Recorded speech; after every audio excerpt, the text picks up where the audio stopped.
कहानी का नाम रहस्यमयी शिकार। बहुत समय पहले राजकुमार विक्रांत का राज्य एक घने जंगल से घिरा हुआ था। एक दिन उन्होंने सुना कि जंगल में एक अदृश्य प्राणी बसता है जो रात में गांव के लोगों को डरा देता है और उन्हें गुमनाम तरीके से गायब कर देता है। जंगल से जुड़े कई रहस्य थे और लोगों का कहना था कि वहां किसी अद्भुत शक्ति का वास है। राजकुमार ने इस रहस्य से पर्दा उठाने का फैसला किया। उन्होंने रात के अंधेरे में जंगल में जाने का विचार किया। राजमहल के मंत्रियों और सैनिकों ने उन्हें रोकने की कोशिश की, परंतु उनकी जिद के आगे कोई नहीं रुका। वे अकेले ही अपनी तलवार और मशाल के साथ जंगल में प्रवेश कर गए। जंगल में घुप अंधेरा था। पेड़ों के बीच से हवा की सरसराहट और जानवरों की आवाजें माहौल को और भी भयानक बना रही थीं। जैसे ही वह आगे बढ़े, उनकी मशाल अचानक बुझ गई। चारों ओर घना अंधेरा छा गया, परंतु उन्होंने हार नहीं मानी और धीरे धीरे आगे बढ़ते रहे। कुछ दूरी पर एक छोटा सा तालाब था और उस तालाब के पास उन्होंने एक अजीब सी चमकती हुई वस्तु देखी। जैसे ही राजकुमार ने उस वस्तु को उठाया, अचानक उनके सामने एक बूढ़ा साधु प्रकट हुआ।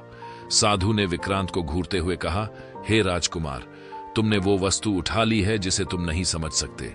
यह शक्ति तुम्हें केवल अनर्थ की ओर ले जाएगी। राजकुमार ने साधु की चेतावनी को नजरअंदाज करते हुए पूछा, यह वस्तु क्या है और क्यों इसे छूने से अनर्थ होगा? साधु ने गहरी आवाज में कहा, यह एक प्राचीन शक्ति है जो केवल सच्चे दिल वालों को ही सही रास्ता दिखाती है, परंतु इसके इस्तेमाल का अधिकार केवल एक सच्चे और परोपकारी व्यक्ति को ही मिलता है। राजकुमार ने सोचा कि वह इस शक्ति का सही उपयोग करेंगे और यह वस्तु उनके राज्य की भलाई के लिए फायदेमंद होगी। उन्होंने उस साधु को प्रणाम किया और वापस महल की ओर चल दिए। जब वे महल पहुंचे तो हर कोई उनकी वापसी से प्रसन्न था। राजकुमार ने उस वस्तु को अपने राज सिंहासन के पास रखा और ध्यान से उसका निरीक्षण किया। परंतु अगले ही दिन राज्य में अजीब घटनाएं घटने लगीं। लोगों की वस्तुएं गायब होने लगीं और अंधेरी रात में लोगों ने एक अदृश्य शक्ति का आभास किया। राजकुमार को समझ नहीं आया कि यह क्या हो रहा है।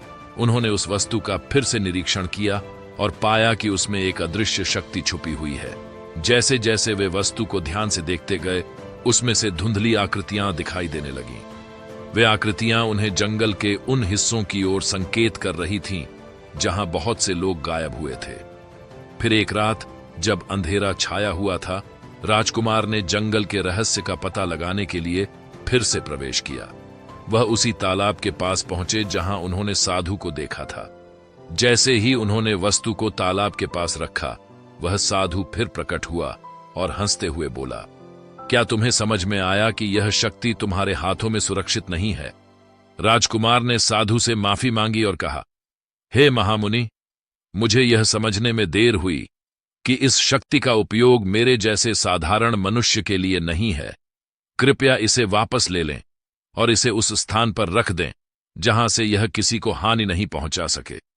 साधु ने मुस्कुराते हुए उस वस्तु को अपने हाथ में लिया और देखते ही देखते अदृश्य हो गए। कहते हैं कि उस दिन के बाद से जंगल में वह अदृश्य शक्ति गायब हो गई और गांव के लोगों को दोबारा कोई परेशानी नहीं हुई। राजकुमार ने अपने जीवन का यह रहस्य और सबक अपने पास रखा और संकल्प लिया कि भविष्य में वह कभी भी ऐसी शक्ति का लालच नहीं करेंगे। उन्होंने अपने राज्य को एक शांतिपूर्ण और खुशहाल स्थान बनाने का प्रण लिया, जहां हर कोई सुरक्षित और संतुष्ट रह सके। इस प्रकार यह रहस्यमयी घटना राजा विक्रांत के जीवन का एक अमूल्य अनुभव बनी और उसे एक सच्चे परोपकारी राजा के रूप में स्थापित किया। आशा करता हूं कि यह वीडियो आपको पसंद आई होगी।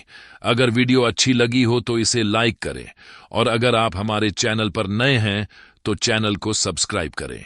साथ ही बेल आइकन दबाना न भूलें ताकि आने वाली हर नई वीडियो का नोटिफिकेशन आपको सबसे पहले मिल सके। धन्यवाद।